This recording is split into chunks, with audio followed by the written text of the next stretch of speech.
Stephen Howson, I nearly said full-time doubles. I nearly do that every single time I'm in here, but there you go. So United drew 1-1 with Bournemouth. Cue a meltdown, cue Pogba's fucking garbage, Zlatan should never have been signed, Jose's fucking rubbish and all the rest of that sort of shit. What's wrong with you people? What is the matter with you? Honestly, was it a good performance? No. But do you know what?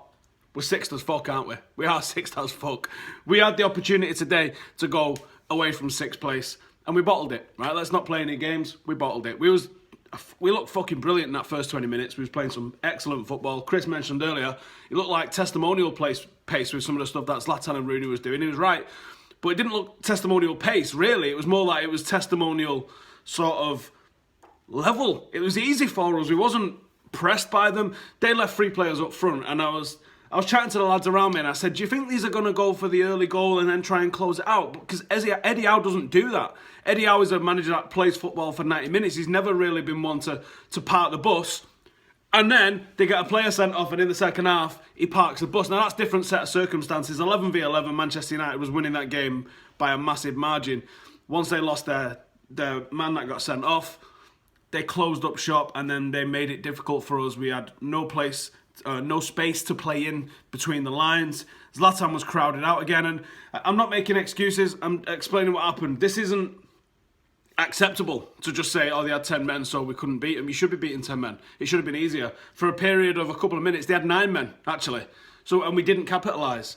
The fucking time wasting absolutely broke me, honestly. If there'd have been a child in me, I'd have fucking levered it. It was one of those days, isn't it? But we've had far too many of those days. The draws that we've had now, I don't know how many off the top of my head, but it feels like a lot. It feels like, I'm sure someone said 7 earlier. That sounds about right. I'm going to roll with that. Let's say it's 7. It's been too many. It's been far too many. Too many draws, too many times have cost us too many points. We should be in a title fight right now because the performances warrant it, but the results haven't warranted it. Now, this is the difference between Louis van Gaal, and some people say there has been progress and some people saying there hasn't been progress from last year. And Roy Keane, actually, can we talk about Roy Keane? Because as much as I love Roy Keane as a footballer, one of the best I ever saw, he's becoming a real prick on as a pundit. Now, he said, who have United beaten in the last 3 months? Does he have a point? Yeah, he's correct, technically.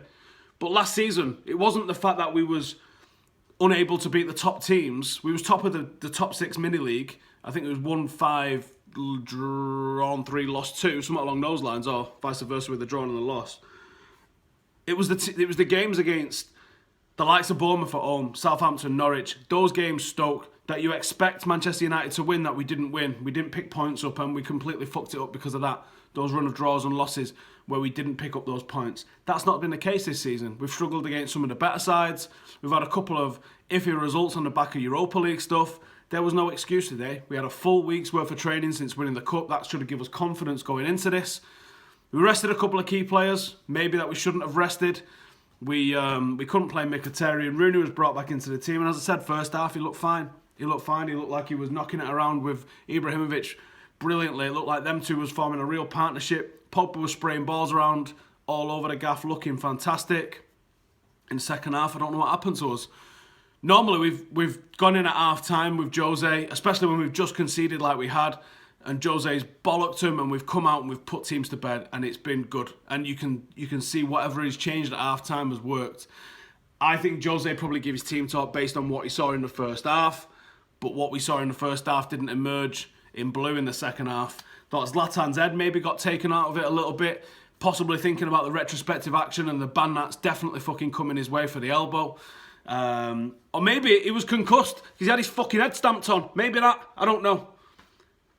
But he wasn't on it in the races. No, he missed a penalty that you would expect Zlatan Ibrahimovic to tuck away all day long, every single day of the week, and twice on a match day. This is disappointing now because it leaves Manchester United really dependent on the results of others. The Arsenal-Liverpool game has just ended on the telly over there, 3-1 Liverpool. So Arsenal have been dragged into the fight. I'm not sure if we've got a game in hand on them though, actually. I think they had the game in hand on Liverpool. I think Arsenal still had a game in hand as well. So actually we're not really in a better position than we was before we played this morning. That's frustrating. We had the opportunity to move forward. We didn't take it. So now we could go on a skid now. We've got to go to Russia on Thursday, and then we've got Chelsea in the Cup on Monday. It's going to be a while again before we're able to come back into the league and start picking them points up. We needed to win today and we didn't do it. Can we blame the manager? I don't think so. I think what we saw in the first half was enough. 20 shots we had on target today, and we put away none of them. That's not good enough. You just simply cannot bury no chances. I mean, there was how many chances? Pogba's chance from inside the 6-yard box, 2 of them at the end of the game. Zlatan's in the first half. Zlatan and Rooney, both of them went through one-on-one and passed it to the other guy. When have they ever done that in their entire careers? I don't know what was going on with there. I don't know if they had the other one, anytime goal scorer or some shit like that. I don't know. Not good enough. Everton play Spurs. We need Spurs to drop points, but Everton are catching us up at the moment. If Everton take those points, they're not far off us at all. City are going to Sunderland. Can you really see David Moyes doing us a favour there? I can't, but he is that shit that he might manage to pull a result out of the bag. I don't know. You guys get in the comments. Do you think anybody played well? Because I'm not sure anyone was really worthy of the praise. I thought Juan Mata, especially when he put the captain's armband on once Wayne Rooney went off, was really trying to G everybody up, but it just felt a little bit too late. Marcus Rashford came on and he was direct running. He was taking a piss when he needed to, but he couldn't really get any final ball off. Anthony Martial in the first half, running at them so direct. He looked phenomenal. And let's talk about Luke Shaw. Luke Shaw looked off the pace. He didn't look match fit, and he was completely bullied by Bournemouth. I think they obviously targeted him on purpose. But at least he'll have the confidence that he'll be able to withstand whatever gets thrown at him now in terms of what his body can handle. It's probably a real good test for him in the grand scheme of things. But I didn't think he played terrible. He got a couple of decent crosses off. But ultimately, it feels like a loss, man. This is definitely a big opportunity missed from United. And like I said, we go to Russia now where these aren't fucking mugs, Rostov. This isn't an easy place for us to go, especially when we've got Chelsea to go to on the back end of that. The games are coming thick and fast, and we need to start putting a run together. The warning signs was there a little bit against Southampton. We excused them because we said, Southampton have had all this preparation time. You know, and we've been on the back of these games and that. Well, we've got no preparation time now coming up into this next run of games that we've got, and we had preparation for this week, and we couldn't capitalise. Is it over? I don't think it's over, but we are making it hard for ourselves. Anyway, thanks for watching. Make sure you subscribe. I will shave off my beard, possibly my hair, if I get to 50k before the end of the season. So that's the challenge. Get your mates. Make 2 accounts. It's 30,000 of you. If you all make 2 accounts, we get 30 fucking thousand rapid, won't we? Anyway, see you in a bit.